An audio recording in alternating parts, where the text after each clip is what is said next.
Everyone, welcome to physics संवाद।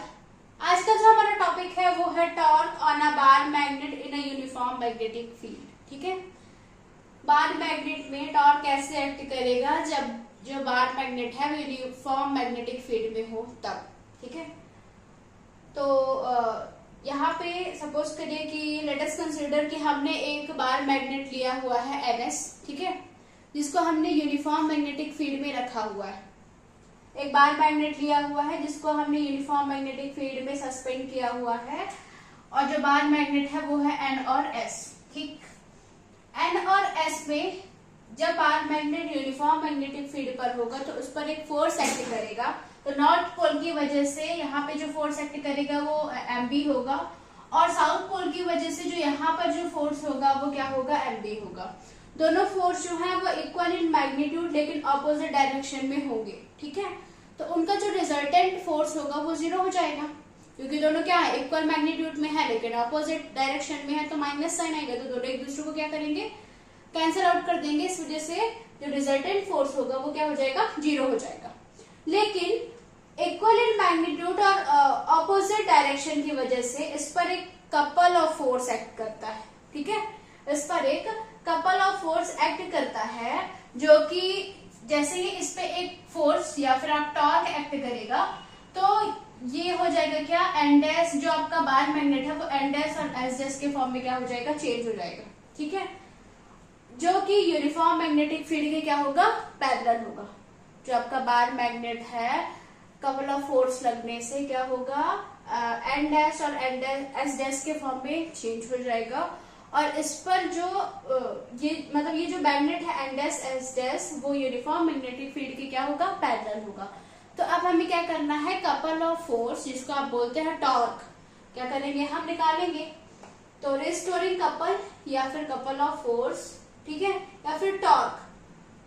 Torque is equal to क्या होता है, force into perpendicular distance between the force. ठीक है, परपेंडिकुलर डिस्टेंस क्या हो जाएगी, आपकी जो मैग्नेट की लेंथ है, मैग्नेट की लेंथ क्या है, L है, और इसकी जो पोल स्ट्रेंथ है वो क्या है, M है। इस वजह से यहाँ पे MB फोर्स एक्ट कर रहा है और यहाँ पे भी क्या है, MB फोर्स एक्ट कर रहा है। ठीक है, तो फोर्स क्या हो जाएगा, M into B into perpendicular distance क्या है, NA है, ये आपका हो गया N और ये आपका क्या हो गया, A।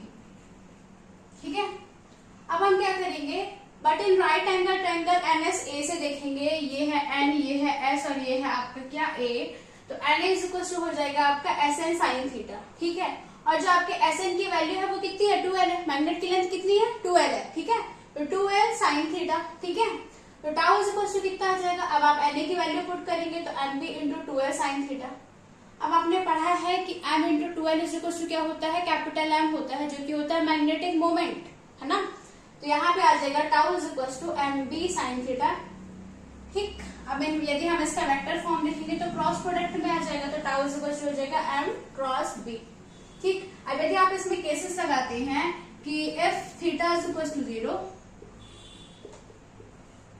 ठीक, तो साइन 90 के मान क्या हो जाएगा, टाउ इज इक्वल टू कितना हो जाएगा, MB साइन 0। साइन 0 की वैल्यू कितनी होती है, 0 होती है, मतलब टाउ इज इक्वल टू कितना हो जाएगा, 0। यहाँ पे क्या होगा, जब एंगल 0 होगा तो जो टाउ की वैल्यू होगी वो क्या होगी, 0 होगी। ठीक है, अब यदि आपका थीटा इज इक्वल टू 90 है, सेकंड केस है ये आपका, ठीक, तो टाउ इज इक्वल टू कितना हो जाएगा, साइन 90 MB साइन 90। तो साइन 90 की वैल्यू कितनी होती है, 1 होती है। ठीक है, तो टाउ इज इक्वल टू कितना हो जाएगा, MB। यहाँ पे क्या हो जाएगा, टाउ मैक्सिमम हो जाएगा। जब एंगल जो है वो आपका 0 डिग्री का होगा तब जो टॉर्क होगा वो क्या होगा, मिनिमम होगा, और जब आपका जो एंगल है वो 90 डिग्री का होगा तो जो आपका टॉर्क एक्ट करेगा वो क्या होगा, मैक्सिमम होगा। ठीक है, आई होप कि आपको समझ आया होगा। Thank you.